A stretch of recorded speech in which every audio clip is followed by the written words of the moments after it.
Mhudumu, sorry, kabla sijaagiza breakfast nimeona parking, lakini wenye Tesla tunapachi wapi? Yani umeona parking afu huoni parking. Isho, sio hivyo, yani masichini bwana. Pachi ni iliyopo wazi, pembeni kuna dustbin tutatu. Nikisema ni pachi ile mzee bilioni pale vile dustbin ya vitondoka mpaka nimalize kula. Wenche umeona dustbin. Sasa tule to yestini nini?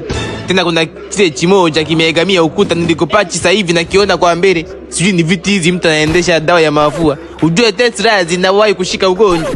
Naweza nikaondoka hapa Tesla yangu na muungurumo wa EST. Kwa hiyo gari yangu dawa ya mafua. Kumbe yako. Masichini nikasha hapa nichi. Basi sorry, kwanza una cutlets skin sandwich ya nyama ya ngamia. Hakuna. Maziwa je ya mnyama gani mlionayo saki ya ng'ombe? Labda tukupe ya mhudumu pure wani yote mawili uninginie nayo, maana sikuelewi sasa. Basi chini, usipanichi. Canada kuna buffet ya maziwa. Pale farasi, pale shaki, ushakunywa maziwa ya shaki. Yale yanasafisha figo, kikombe $50. Nashangaa huku hakuna. Kwani kikombe cha maziwa hapa shilingi ngapi? 1,000. Show mirebo josho. Maziwa 1,000 mnayapaka rangi.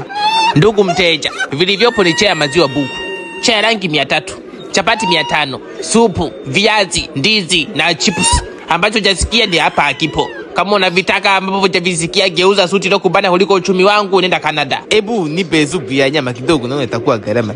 Chapati hizo sijui 300, achana nazo, sijui mnasindika bila moto. Chapati 500, sijui 300. Hiyo supu shilingi ngapi?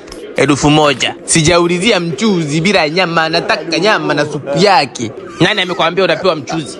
Mbona unanichanganya ndugu yangu? Yaani saumu kanishika koka likausha, wala kuja kulichana kabisa na kuongea ukuelewesha na suti yako kama vile kupimwa na fundi wako. Suti yenyewe haipumui, kisha utapumua. Mama nataka cutlets sijui ya sandwich ya nyama ya ngamia. Wewe ngamia umetuletea sisi. Ushaambiwa hakuna unachokitaka, uende tu kutulisha shingo kama nguzo ya hema. Maziwa yamepaka rangi, hata kama tunanyoshaga wateja wetu chokaa. Wewe na kuhusu nini? Kinakuumania nini? Siku nyingine usinifokee kwa sauti kubwa. Mimi sauti kubwa karibu sisikii. Yani kuuliza kidogo tu ushapani. Supu yatakiwe bei juu kuliko mafuta ya ndege. Unauza supu 1,000 ni ngozi ya panya. Usipanichi. Sema acha nikuunge, usije ukasema kaijage bilionia na roho mbaya. Nifungie supu ya $200 au 300. Weka nyingi. Napelekea mbwa wangu. Viazi viweke vya $100. Nitaenda kugawa huko.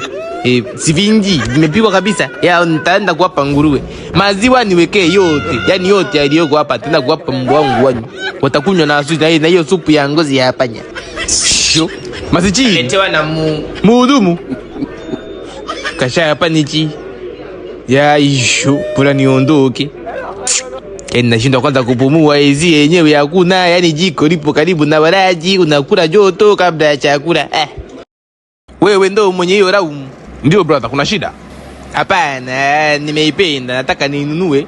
Ikae hapo tu, hapo ipigwe na jua mpaka ipauke, istolewe, inawekwa full tanki na inakaa hapo silencer maisha yake yote mpaka iharibike.